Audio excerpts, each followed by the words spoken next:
Yeah, done with my Oreo. Okay, good. Do you really know what happened? The brother did. The brother, that's what I thought too. I mean, that seems like kind of obvious. Hey, do you want to talk about death? Yeah. I mean, Murdery thingy. Okay. I want to go first. Okay. That sounds good. Sorry, that's just how I wanted to begin this. That's cool. Humble Wednesday night. I assent.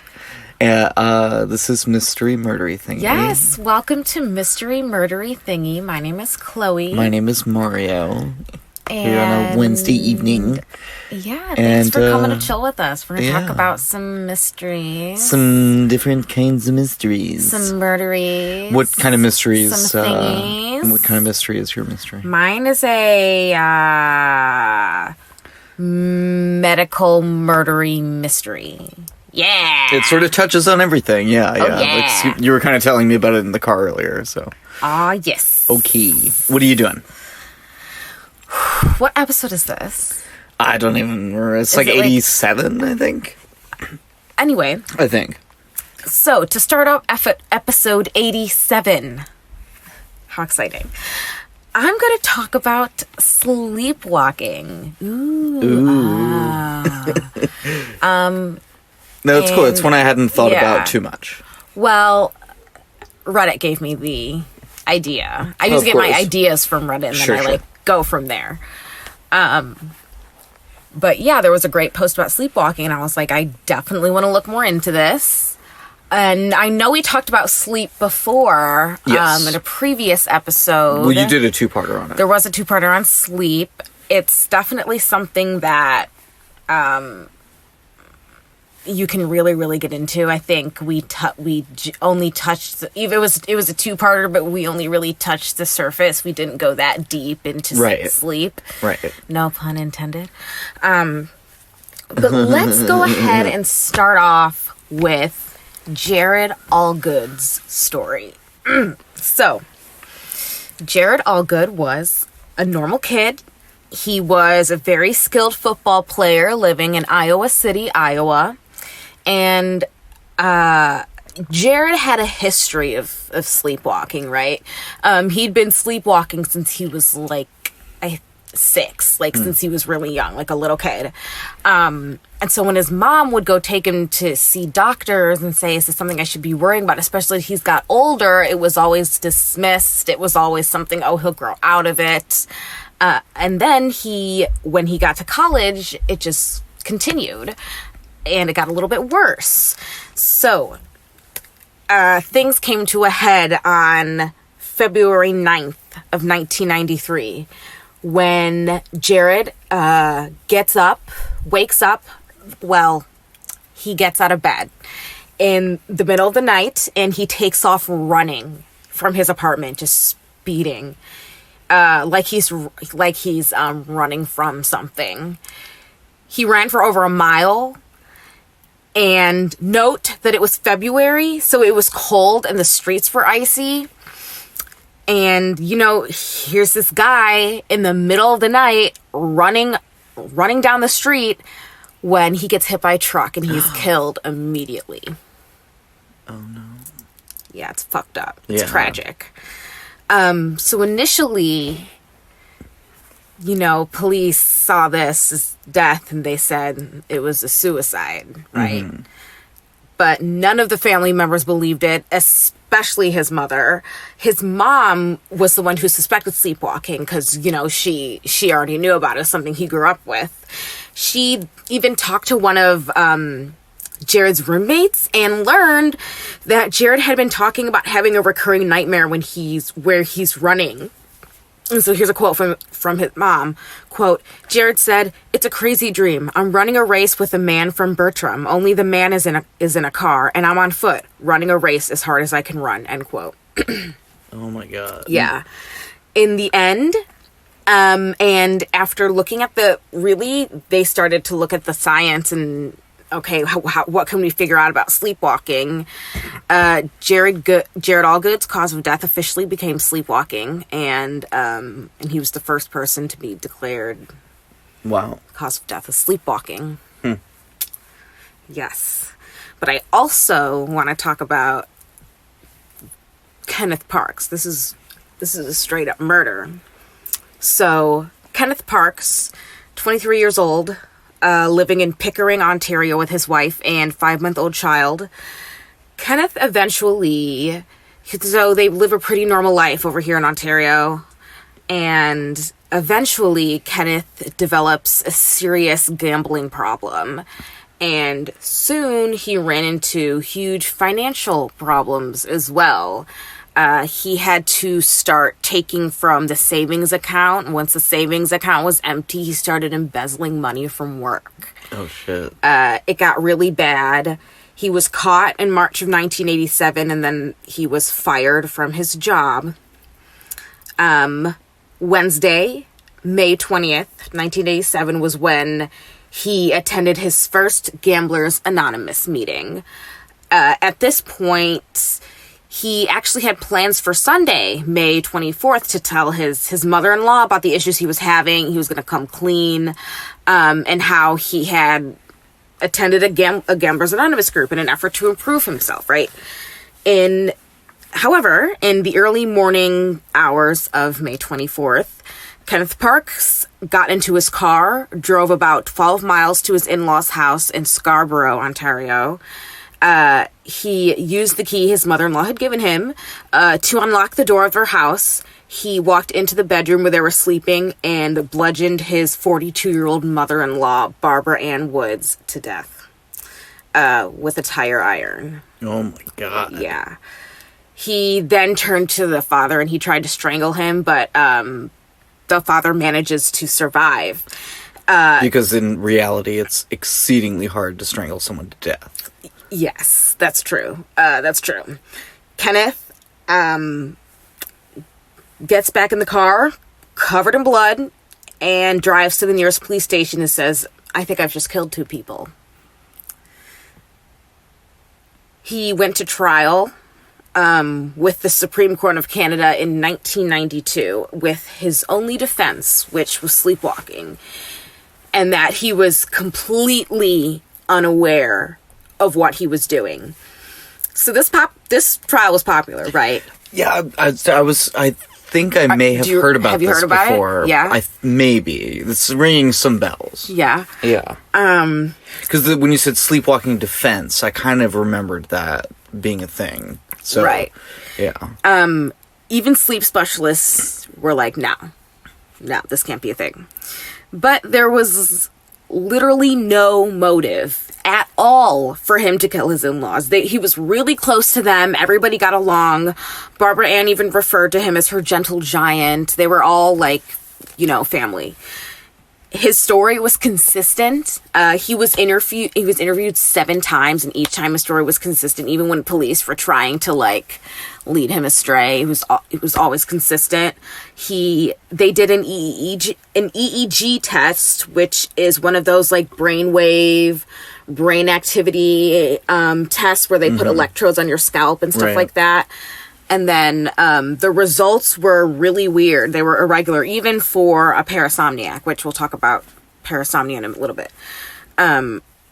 So the jury acquitted him, and the Supreme Court of Canada upheld the decision. So yeah, he was totally acquitted, walked free. Some doctors say he should have been found not guilty by reason of insanity instead. But that kind of stirs the debate, right? Yeah. About what sleepwalking really is. But not everyone got off scot-free. So the sleepwalking defense has been used before. Other stories of homicidal sleepwalking include, I'm including 2 stories, Scott Fallater and Antonio Nieto. So on the night of January 16th, 1997, Scott Fallater, Phoenix, Arizona, murdered his wife Yarmila by stabbing her 44 times. Eyewitnesses say that he was also seen holding his wife's head underwater as well. And so he went to court in June of 1999, and he was tried for first-degree murder. And his defense was sleepwalking. Again, he had no idea what he was doing, totally unaware. But the prosecution claimed that after the murder was committed, he actually like went and changed his clothes. He put the murder weapon in a Tupperware container, and then he put that container in a trash bag. He threw that out, and then he threw away his boots and his socks, and then he stashed his garbage in the spare tire well in the trunk of his car. Not typical sleepwalking behavior. Prosecutors testified that his actions were too complex. Yeah, quote, too complex to have been carried out while he was sleepwalking. He was found guilty and sentenced to life in prison without the possibility of parole. And then 58-year-old Antonio Nieto from Malaga, Spain, he attacked his entire family. He took an axe and hammer to his wife and mother-in-law, killing them. And this was January 11th of 2001. His daughter suffered a jaw fracture but was left alone after feigning death. Smart. His son was cut on the ear, but he eventually disarmed him. Like Scott Fallader, Nieto claimed to have been asleep during the attack, and he said he was dreaming and, quote, defending himself against aggressive ostriches. Okay. Yeah. The children said otherwise. They said that, I think the son said that their father had recognized him and even said to them, keep the lights off because your mom's sleeping and stuff like that. And he was sentenced to 10 years of internment in a psychiatric hospital. So, yeah, I definitely wanted to get into the murdery side of it because it's an interesting debate. Expensive. Yeah. I mean, there's a couple more, but I'm not going to get into it. Yeah. But I do want to get into the science behind it and how it is quite mysterious because we literally have no idea why it happens. So, we'll go over the facts. It's also called somnambulism, and about 30% of people sleepwalk at some point within their childhood, but it's pretty rare for adults to sleepwalk. And then, quote, a 2012 Stanford University School of Medicine study found that roughly 3.6% of American adults reported having sleepwalked in the previous year, and only 1% said that they had sleepwalked twice or more in a month, end quote. So it is pretty rare, and it's considered a disorder at that point. If adults who are sleepwalking twice or more in a month need to be treated. So it's dangerous, obviously. Right. So it all starts with the brain, right? Because, I mean, that's where sleep originates. That's what is most focused on in sleep studies and what your brain is doing while sleeping. And, the brain itself is a whole mystery that we don't have to get into. That's a mystery for another day. Oh, God. It's one of the big ones looming out there in the future. Oh, yeah. So, sleepwalking takes place during NREM sleep, which is non-rapid eye movement, which is the deepest form of dreamless sleep. So it's deep sleep. It usually occurs in the first third of the night when NREM is the most prominent. Non-REM parasomnia is defined as unusual behaviors during deep sleep. So sleepwalking is parasomnia. Night terrors, sleep eating. I've done that before. Really? Yeah, I definitely used to be a sleep eater when I was younger, for sure. I've never heard of that before. Lots of midnight snacks, yes. Oh, wow. It's embarrassing, it's inconvenient, it's stressful, it's not fun waking up in candy wrappers and wondering why. Right. Yeah. And those who suffer don't remember the ordeal. That's the whole thing. Sleepwalkers appear to be awake. You don't walk around. Sometimes in movies, it's you're walking and you're like a zombie and your eyes are closed. It's not how it works. You look like you're awake. Your eyes are open. You can see what you're doing. But again, you're not awake, but you're not really asleep either. I actually found this super fascinating that different parts of the brain during sleepwalking are in different states. So I listened to BBC Radio did a series on the mysteries of sleep, and the first one was sleepwalking, and they talked about how, like sleep is usually defined as like something that's binary, like either you're awake or you're not. But sleepwalking proves that that's not the case. Sleepwalking occupies the gray zone between being awake and being asleep. So some animals actually sleep well. Whales, dolphins, and seals can swim while half of their brain is asleep. That's kind of what I was thinking. Like, Yeah. don't some animals like swim while they're sleeping? Yeah, birds can fly while they're sleeping as well. Do they dream about flying? Sorry, that was meant to sound poetic. That just reminded me of flying in The Good Place, Oh, right. which no one spoiled for Mario. What did she say? It was like, it's like 500 orgasms Yeah. at once, but better. It's just like, oh, great. Thanks. So studies show that areas of the brain are showing signs of being awake while others are still in deep sleep. So the parts of the brain that control rational thinking and memory are like, quote, asleep or Right. in the Not functioning in the normal way. Exactly. In the 19th century, when sleepwalking was just being studied, it was thought to be a dreamer just acting out their dream. The German chemist and parapsychologist Baron Karl Ludwig von Reichenbach, he made extensive studies of sleepwalkers, and he actually studied like hundreds of sleepwalkers, and he had this weird theory called the Odic force, which is named after the god of Odin. And basically, he formulated this theory and added sleepwalking to it. And this has been declared a pseudoscience, but basically it was this theory that humans live off of this vital energy source that is a combination of, quote, electricity, magnetism, and heat, and emanates from many things on our planet, including humans, plants, and magnets, end quote. Cool. You're like, okay. Yeah. Sophia Erickson. People used to think a lot of stuff. Oh yeah, definitely. But yeah, even then, people were like, "This is quackery." Like, Right. That's how you know. Like, even in ancient times, there must have been shit like that. it's where- 1830, and they're like, "The hell is this?" You know, there were people in like 1000 BC who were like, "The Earth's not flat, you idiot." Yeah. Like, look, like you can see it's happening. Like, look at shadows. Think about it. Like, come on. So an actual expert, Sophia Erickson, she's a neurologist working at the National Hospital for Neurology and Neurosurgery in London. She states that different systems of the brain respond at different times. So the occipital lobe wakes up. So you can now you can see things and you can move, and then maybe your limbic system responds. So then you can move in and react to things, while the frontal lobe that controls rational thinking, however, is still asleep. So you can act really. That's why you can act really weird, because you think you see something that's not there, but you don't have the rational part of your brain saying, "Oh, it's just like a coat hanging in the closet." Right.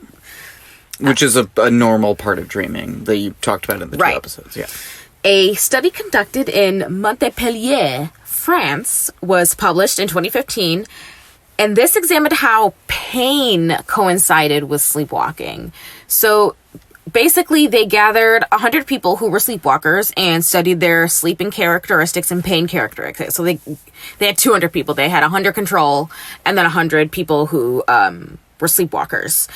47 of the 100 said that they had been injured while sleepwalking before.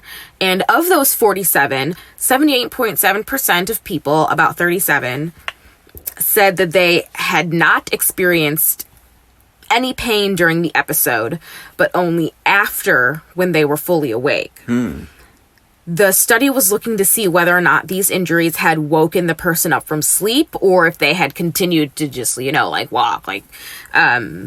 And in some cases that was the case, where they fell out of a window 3 stories up and then woke up paramedics and stuff. Oh Yeah. my God. They also found that sleepwalkers reported excessive daytime sleepiness. They had symptoms of insomnia, depression. They found that these sleepwalkers with chronic pain, migraines, and headaches. And when they were awake, they were more likely to not feel pain while sleepwalking. So if they were suffering from, chronic pain, migraines, and headaches, then they were more likely to not feel pain when they were sleepwalking. However, there's really no scientific explanation for the increase in the symptoms of headaches and migraines for those who suffer from Could just be a somnambulism. coincidence. Yeah, we don't know. Yeah. Sleepwalking does have triggers. It does run in families. It could be genetic. There's even a theory about sleepwalking, like gene, or rather a chemical messenger. As the article from Scientific American states, it's called gamma aminobutyric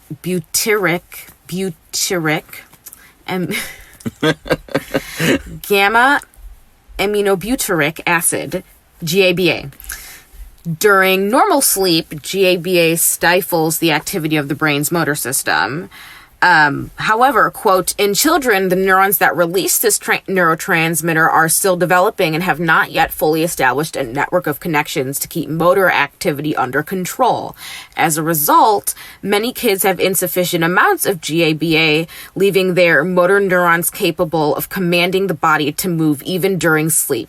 In some, this inhibitory system may remain underdeveloped or be rendered less effective by environmental factors, and sleepwalking can persist into adulthood, end quote. Oh, okay. Yeah, when I read that, I was like, That's what you were talking about when you Remember said that. Yeah. No, but that makes sense because it gives you a mechanism. Right. Like this is how it actually works on a chemical level. right. Sleep deprivation can trigger sleepwalking, stress, alcoholism, a gambling problem, perhaps. Sleep apnea can trigger sleepwalking. Certain medications, in rare cases, subjects have been found to have like a seizure disorder. But as for why the brain tells our muscles to move during times of deep sleep, we don't know. We can like observe it happening and think of maybe, hear all these similar cases with these similar things, but nothing ever gives us a concrete as to why. Yeah. It's hard to study because doing a sleep study, right, involves going to a hospital lab at night and you got to get ready to go to sleep, but you're in this unfamiliar environment anyway, right? And then they like connect you to wires and stuff. And you're in a hospital bed, and then so if you sleepwalk, you'll like rip all the wires out and stuff, Right. and then you might not even sleepwalk in the first place because you're not like gonna fall asleep. Right. So Difficult to study. That is sleepwalking. Needs to be a new paradigm of sleepwalking. Yes. Yeah. Yes. It's still. I didn't realize it was so mysterious Me neither. or so tragic. My God. Oh yeah. There's a lot of death and destruction surrounding sleepwalking. Well, my mom would always talk about how, like, when we would visit, I think it was my dad's parents owned a beach house, or not a beach house, like a lake house by Wisconsin. And we would go there. My mom would be always like, yeah, I was always terrified that you kids would sleepwalk and walk into the lake and drown, and that would be it. Right. Yeah, I was like, Ugh. oh. And some people think that Asha Degree was sleepwalking. Who's that? Asha Degree was a little girl. How old was she? Like 4, 5, 6, who grabbed her backpack and walked out of the house in the middle of the night and was never seen again. Oh, wow. Oh, yeah, I think I have maybe heard of that case. Do you want to do your sources? Yes, sources. Wikipedia page Sleepwalking and Homicidal Sleepwalking. The Mystery of Sleepwalking by Reagan Reed, an article by The Globe and Mail. BBC Radio Series 1, Mystery of Sleepwalking.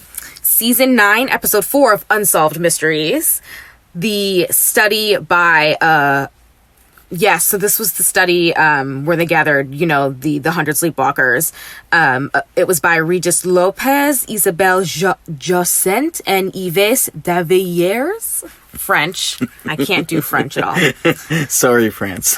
And it was titled Pain and Sleepwalking, a Clinical Enigma. And it was published in Sleep Journal. Neuronation was a website that did like a pretty solid summary of the very extensive study. And Scientific America does this thing called Ask the Brains. And one of the answers to why do some people sleepwalk, I got a lot of sources from, it got a lot of stuff from there.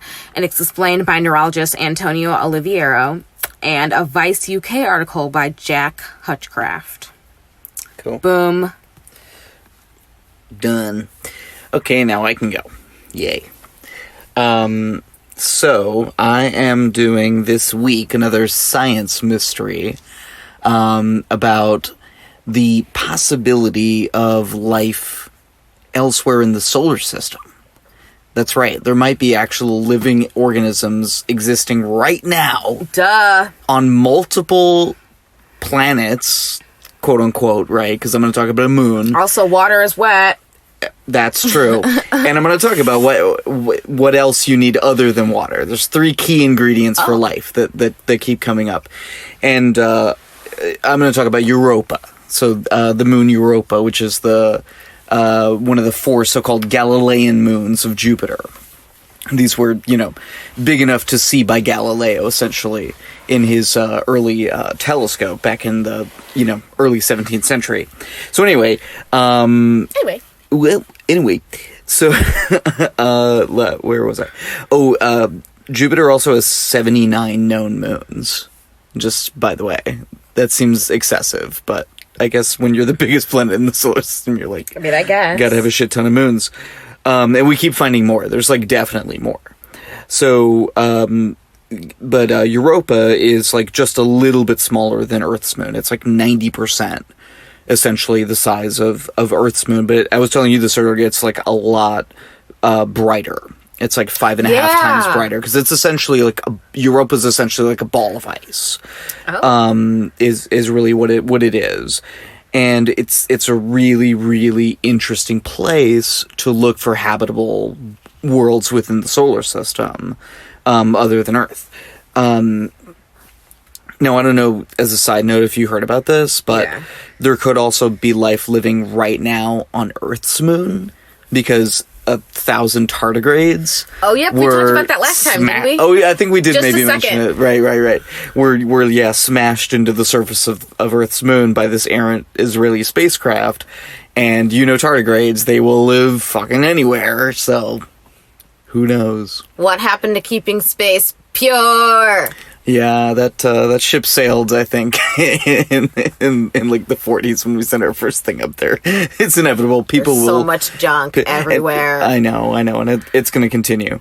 A new mission, a new piece of junk, you might say, a very expensive piece of junk, known as the Europa Clipper, is planned to depart for Europa between 2023 and 2025.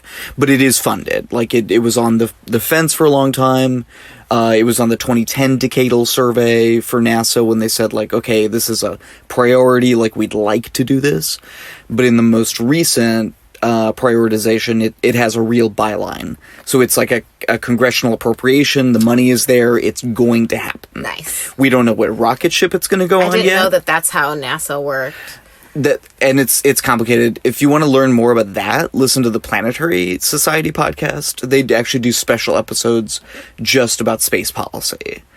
And those are even a little nerdy for me sometimes. So if you really want to dig into space policy, that's a good place to go. Space policy is never a term I would have ever conceived of by myself. It's so much more complex than you think about at the beginning, right? But Europa Clipper, it's been planned since the late 90s. It's gonna happen, and it's gonna be leaving in a few years. And that's kind of the press around that is kind of what brought this back to my attention, because Europa's always been, it's a fascinating place. It's in 2023 in 10 years. 2023? That's in 4 years. What? I'm not good at math, but and depending on which rocket it does end up taking, it'll take about 3 to 6 years to get to Europa. There's this new rocket. If they get to use that, it'll be a lot quicker of a trip. Ooh, So, upgrade. All right. Get to use our own rockets to go to places, not have to pay the Russians $700 million. Oh, is that how that works? That is how that currently works. Yeah, that's why America's aggressively trying to develop its own large-scale rocket capabilities. With the SLS is the big one. the Space Launch System. So anyway, Is NASA run by the Russians? I'm sorry. Let's keep going. Roscosmos is run by the Russians. NASA is run by the U.S. ESA is run by the Europeans. JAXA is run by the Japanese. You get the idea. So you didn't know there were so many, to really get off on a tangent, Mexico might have something on the moon soon. With that private company that was on that recent Planetary Society podcast. Okay. So anyway, they might be the fourth ones. So just for a sense of scale, the Europa Clipper, like the spacecraft that's going to go, it's about the size of a van. And it looks like basically like a box with like big antennae coming out of it, and it's going to make about 45 flybys of Europa, but it's actually going to orbit Jupiter because if you orbited Europa, first of all, it's really expensive in terms of fuel to get it there because you have to get away from Jupiter and into the orbit of Europa. Okay, but also that area is super, super radioactive.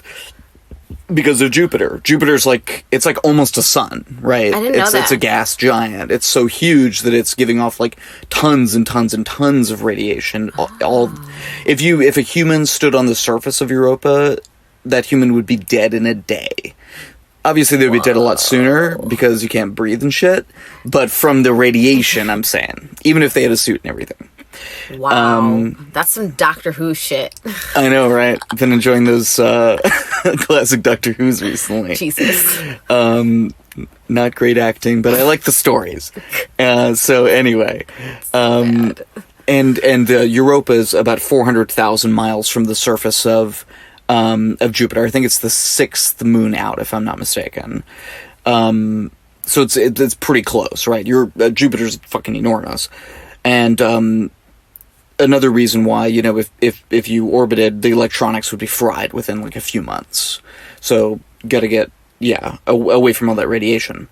So first thing, what's mostly not a mystery and what makes Europa like really, really interesting is the almost certain presence of a truly massive worldwide ocean beneath that icy crust of Europa.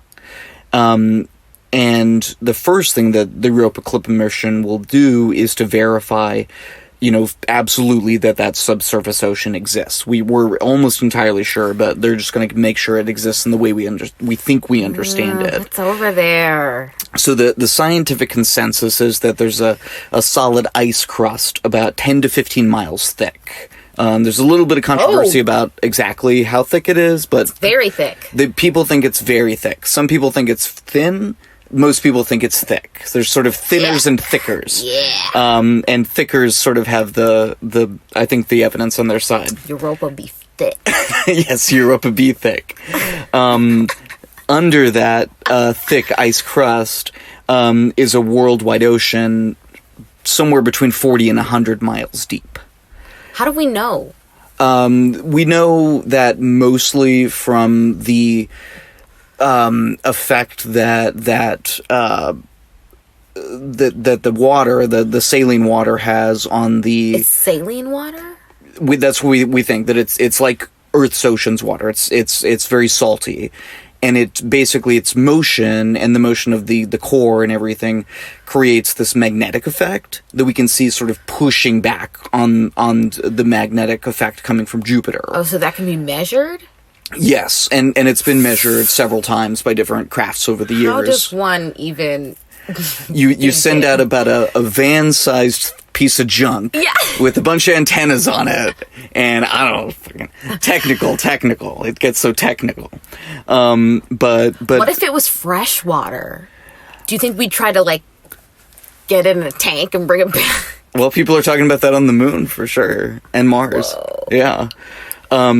So for a sense of scale again, that 40 to 100 mile deep worldwide ocean, like literally going over the whole, inside sort of middle interior, contains about 2 to 3 times the volume of all Earth's oceans put together. Jesus. So I can't. Which even that you can't even conceive of, right? But weirdly, because of the lower gravity on Europa, because it's so much smaller, right, has less mass, the pressure at the bottom of that ocean would be about the same as the pressure at the bottom of Earth's ocean at the deepest part of the Mariana Trench. Which is what? Like, well, exceedingly high pressure, obviously. how many, like, pounds? I couldn't quote that, but what it's fundamentally different than is like one of the ice giants, right?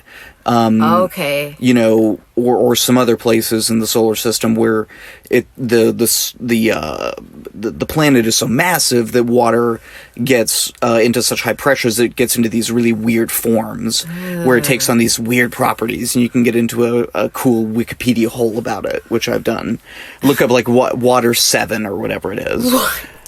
It's crazy. They start giving them numbers. I don't get it. Normal water is like Water 3 or something. I don't remember. I remember you explained this to me when I was like, why would you ever say ice water? Right. And then I got really into what is ice and what is water. Jesus. So what the Europa Clipper mission is also going to do is use penetrating radar and so they're going to really see under the ice in a new way. And they'll really be able to like verify some facts, even like what's on the bottom of that worldwide ocean, which is pretty cool. Of course, they're going to take pictures, and hopefully they're going to sample geysers. There's geysers? There probably are geysers coming out. Some people think it could be directly from the subsurface ocean. What seems maybe more likely is that there are these large subsurface lakes that are much closer to the surface, and that's where the geysers might be coming from. Is that a lake under the ground? Under the ice crust, Under right? the Subsurface crust. lakes, exactly. And we see these kind of things in Antarctica, and we think they're also like beneath the surface of Mars as well. And these geysers have been observed. People are pretty sure that that's what they've seen from the Hubble Space Telescope. And in a reanalysis of data from the Galileo spacecraft from back in the 90s. So they didn't think that they saw it in the Galileo data, but then reanalysis showed they may actually have seen it in those data. So the Europa Clipper is also going to confirm the presence of sodium chloride, salt. And this is kind of what I was mentioning earlier, because a lot of people think there's salt like on the surface of Europa, which would indicate that, you know, because there's this mixing probably going on, which I'll talk about, that there's probably salt in the oceans too, which is a good sign for life, for habitability, because it would sort of indicate that there's a mixing of chemicals and minerals throughout the European system in a not too dissimilar way from the way our oceans work, right? Which we know developed life, where there's a sort of distillation of minerals from the crust. And there's heating coming up, right? So remember I mentioned there's 3 elements of life earlier: water, fuel, and heat. The chemicals and minerals are the fuel. Where are you going to get the heat from? Geothermal heat from the sun, heat from Jupiter. We'll talk about how exactly that works in this context. What? Yes, it's a little. Because you said complex. Jupiter was like... The radiation's part of it, but then there's another part too. And then, of course, water, which is like the perfect solution for making these chemical thingies, the amino acids, etc. life. Step 1, this. Step 3, life. Yeah. So what all of the data from the 9 instruments on the Europa Clipper mission on board will hopefully tell us is how habitable Europa truly is. In other words, are there creatures in that subsurface ocean or on the surface somewhere or something? There has to be, right? You would think, right? I mean, it just seems too likely to not be a thing. We just have to get there. So let's explore a little bit how likely that is exactly and what that life might look like. So first, let's go over some reasons people think Europa is a possible place for life other than, you know, this huge liquid ocean, right? So the other 2 ingredients, like I mentioned, are fuel and energy. So the energy on Europa does come from its interaction with its sort of sun, right? Jupiter, with all the radiation. But there's another more subtle thing going on here called tidal flexing. Okay. So as Jupiter's mass, right, its huge mass, pulls gravitationally on Europa, Europa also pulls back slightly Oh, on like Jupiter. titles. Right.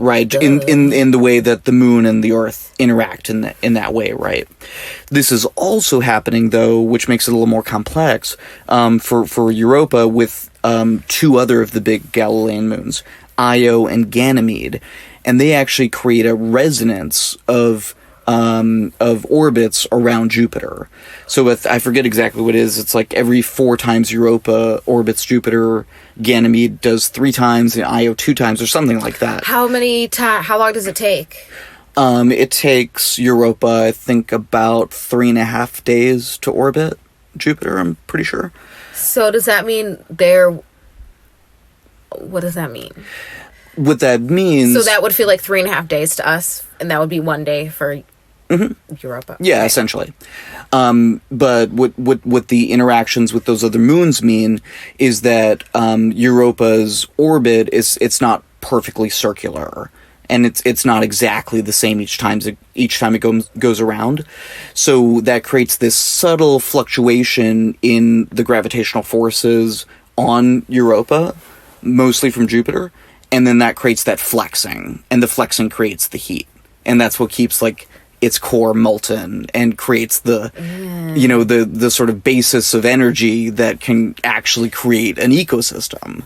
So I know that was kind of boring and like laborious to get through, but like that's the spark, the spark of life, if you want to call it that, is that tidal flexing.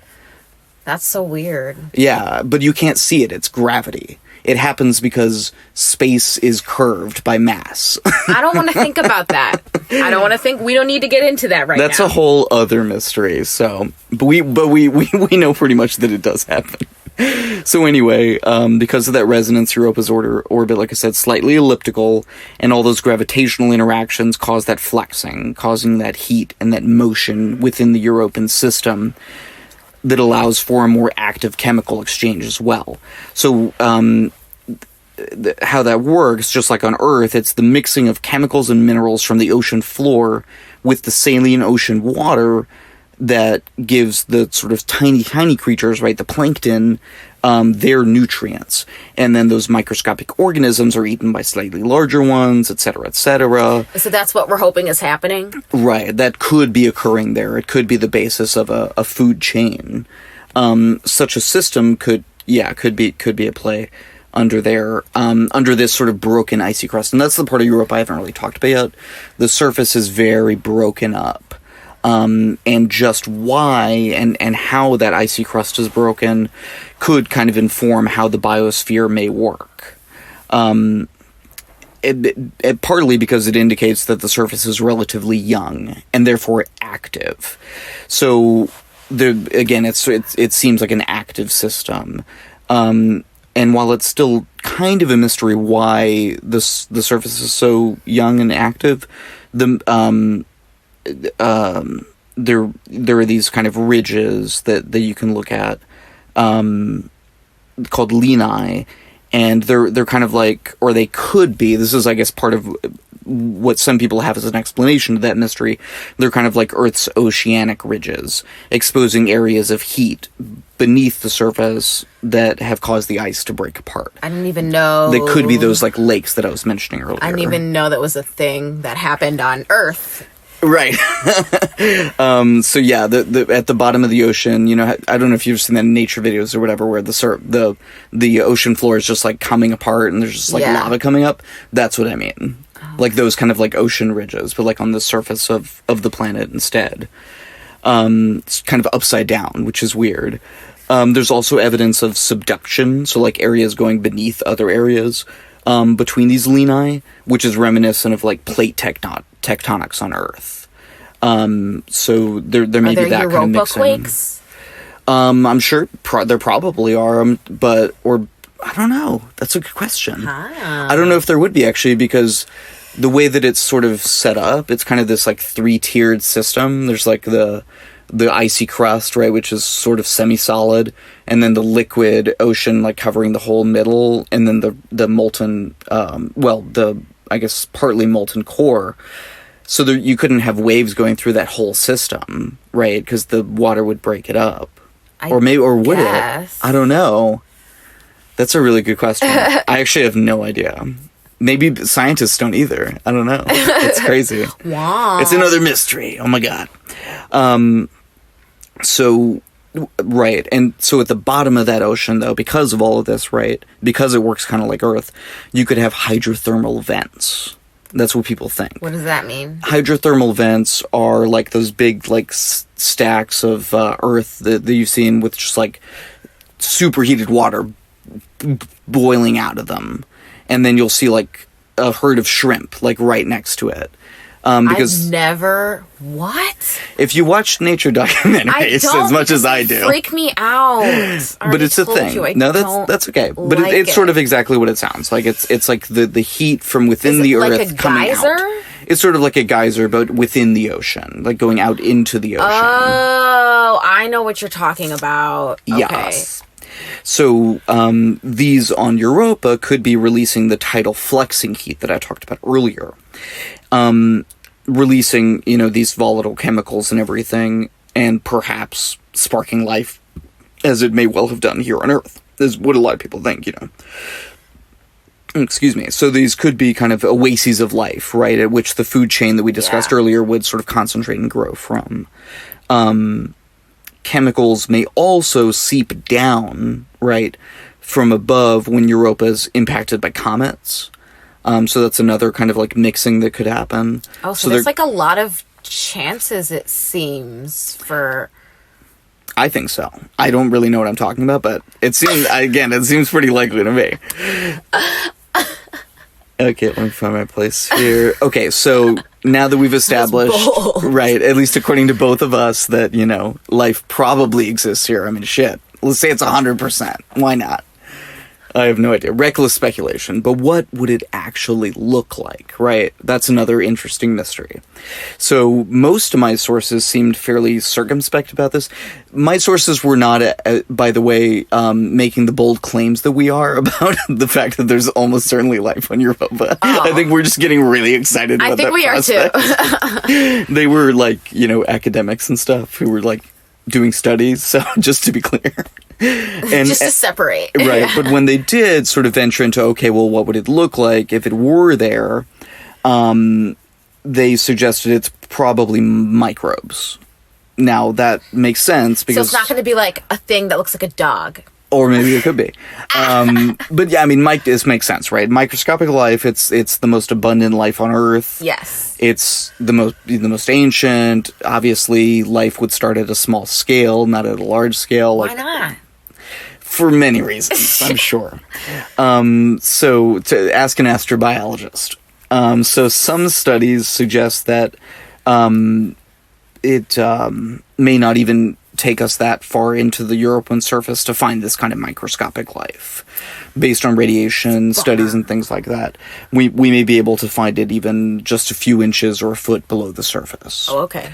So at least that kind of life, right? Which would not be as exciting, but still, it would be life. But what if there isn't life there, but there's life deep, deep, deep? Like, is that another question? Yes, and people have been definitely thinking about that and developing different projects to do it. Now, remember at the beginning of the story when you weren't as excited about the prospect of life in Europa, but more worried about how humans mess everything up when they go everywhere? Yeah. People are concerned. As they should be. Because the thing is, if you want to get down below that icy crust, it's going to have to be like a nuclear reactor. You're going to have to send essentially a mini nuclear reactor to burrow through. Because that's the only possible way you could do it, right? How else would you do it? There's no other possible way.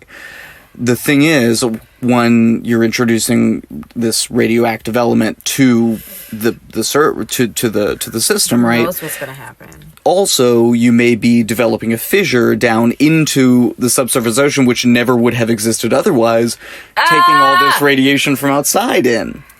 So people are thinking about it, and I hope they'll do it and do it responsibly. Sometime probably in the 2040s, if at the earliest. So anyway, but I certainly think down there could be maybe much more than microbes, right? Maybe there could be some sort of amorphous blob-like creatures. I don't know. because, you know, again, that's what's tended to happen on our planet. I have only one reference point, so that's all I can look to. Guys, right? draw us pictures of aliens you think would be on Europa. Oh, that'd be cool. Go.